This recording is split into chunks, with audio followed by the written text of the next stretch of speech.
सबसे पहले हमने इसमें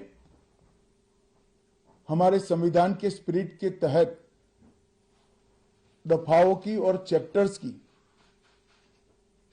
प्रायोरिटी तय की है।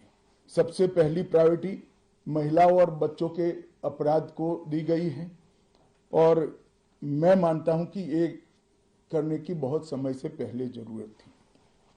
एक पूरा अध्याय इसमें जोड़ा गया है जिसमें 35 धाराएं हैं और 13 प्रावधान हैं, जिसमें गैंग रेप के लिए अब 20 साल की सजा या तो कारावास, आजीवन कारावास, नाबालिग के साथ बलात्कार में मौत की सजा, झूठा वादा पहचान छिपाकर शोषण करने वालों के लिए भी अलग से अपराध बनाया गया है। पहले सुप्रीम कोर्ट के जजमेंट से चलता था।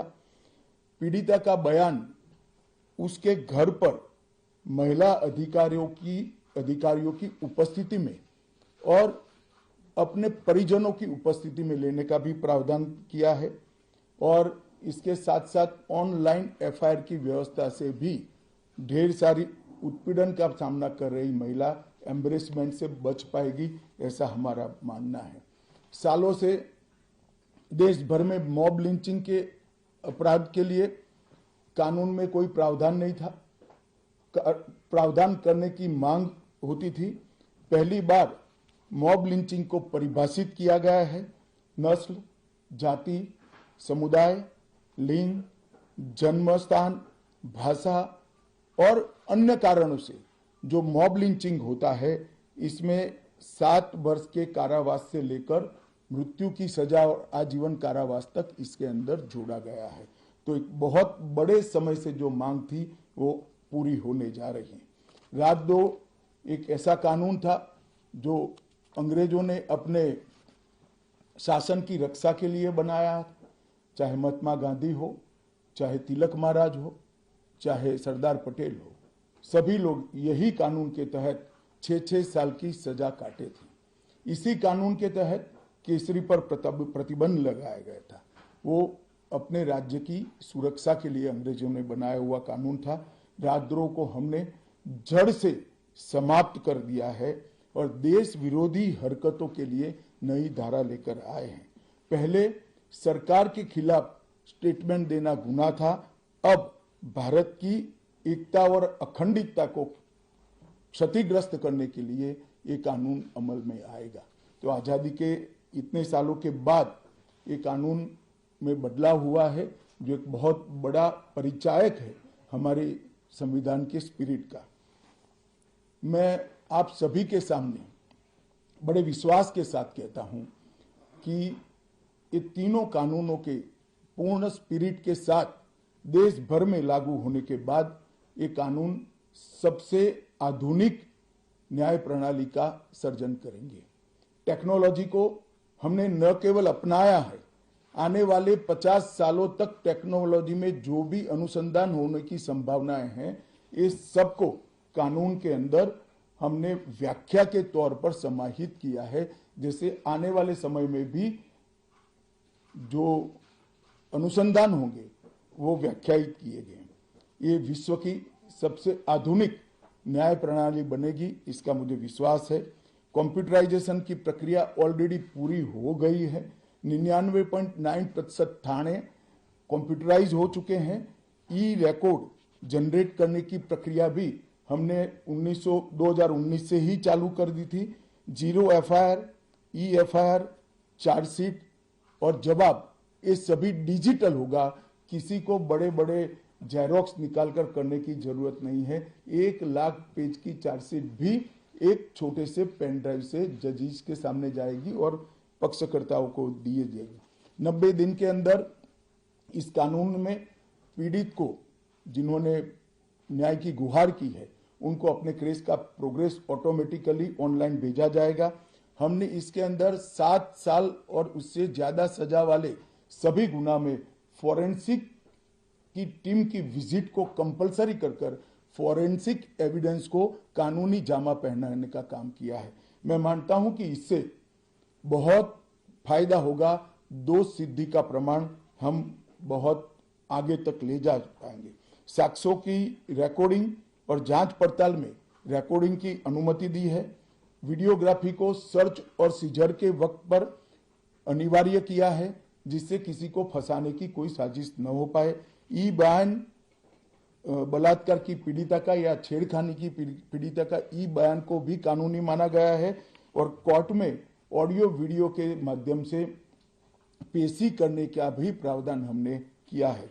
ई पेशी में गवाह, आरोपी, विशेषज्ञ और पीड़ित सभी को कानूनी जामा पहनाने का काम किया है। इसमें जो फॉरेंसिक विजिट को अनिवार्य बनाया गया है, इसको हमने दूरदर्शितापूर्वक काम कर नेशनल फॉरेंसिक साइंस लेबोरेटरी 2020 में बनाकर इसके लिए ट्रेन मैन पावर का सर्जन का काम ऑलरेडी कर चुके हैं। मुझे पूरा भरोसा है कि 3 साल के बाद इस देश में हर साल 40,000 से ज्यादा ट्रेन मैन पावर का फोर्स हमारी कानूनी क्रिमिनल जस्टिस सिस्टम की सेवा में उपलब्ध होगा। कन्विक्शन का रेशियो इसके माध्यम से 90% तक ले जाने का हमने प्रावधान किया है और फॉरेंसिक इंफ्रास्ट्रक्चर को बढ़ाने के लिए अभी हमारी कैबिनेट ने निर्णय किया है और 9 राज्यों में फॉरेंसिक साइंस यूनिवर्सिटी के कैंपस खोले जाएंगे और 6 सेंट्रल फॉरेंसिक लेबोरेटरीज को भी हमने करा है। ये कानून विक्टिम सेंट्रिक है। पहले दिनों तक किसी को पुलिस ले जाती थी, परिवार वालों को कोर्ट में आना पड़ता था। अब हमने कंपलसरी किया है कि हर थाने में रजिस्टर होगा और ई रजिस्टर भी होगा कि कौन सा अपराधी पुलिस की कस्टडी में है, जिससे हेबियस के माध्यम से कोर्ट में नहीं जाना पड़ेगा। तलाशी और रेड दोनों स्थिति में वीडियोग्राफी की जाएगी, जिससे पुलिस के अधिकारों का दुरुपयोग न हो पाए। और हमने अपराधियों को बेल को भी लंबे समय तक लंबित केसों में कानूनन बना दिया है, जिसमें एक निश्चित समय मर्यादा अपराध के अंदर जो सजा है उसके अनुपात में हो जाने के बाद जेल सुपरिटेंडेंट की जिम्मेदारी होगी कि इसको बेल पर रिहा किया जाए। तो इसके लिए कोर्ट में किसी को जाने की जरूरत नहीं पड़ेगी। इसमें विक्टिम को अपनी बात रखने का मौका मिलेगा, इंफॉर्मेशन का अधिकार मिलेगा और नुकसान के लिए क्षतिपूर्ति का भी अधिकार पहली बार भारतीय कानूनों में हम करने जा रहे हैं।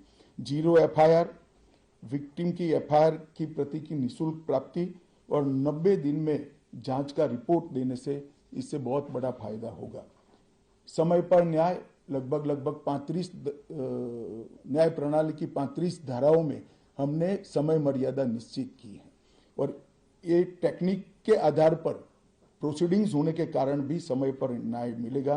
3 दिन में एफआईआर दर्ज करनी है, 7 दिन के भीतर जांच रिपोर्ट पीड़िता के सार्वजनिक करनी है, 60 दिन के अंदर ही अपराध तय करने हैं और घोषित अपराधियों के खिलाफ 90 दिन के अंदर मुकदमा कायम करना है और आपराधिक मामलों में मुकदमे की सुनवाई के बाद ज्यादा से ज्यादा 45 दिन के अंदर जजमेंट की घोषणा करनी है। तो कई जगह पे हमने समय को कम कर बाध्य कर हमने जल्दी से न्याय मिल पाए इस दिशा में काम किया है। हमने 3 वर्ष से कम कारावास में 60 वर्ष से अधिक उम्र में के लोग जो है, इसमें पुलिस अधिकारी की पूर्व अनुमति अरेस्ट के लिए अनिवार्य करी है। गिरफ्तार व्यक्ति को 24 घंटे में मजिस्ट्रेट के सामने ले जाने का प्रावधान भी कानूनी बनाया है और 20 से ऐसी ज्यादा धाराएं हैं जिसमें पुलिस की जवाबदेही हमने सुनिश्चित करी है। पहली बार पीई का भी हमने प्रावधान इसके अंदर किया है। साक्ष्यों के संबंध में भी टेक्नोलॉजी को हमने बढ़ावा दिया है। इलेक्ट्रॉनिक साक्ष्यों के प्रति विश्वसनीयता बढ़े, इसके लिए कानूनी प्रावधान कड़े किए हैं। सर्वर लॉग, स्थान संबंधी साक्ष्य और वॉइस मेल, ये सब की व्याख्याएं की गई है। अब न्याय प्रक्रिया संविधान की 8वीं अनुसूची में आने वाली सभी भाषाओं में काम करती हो जाएगी।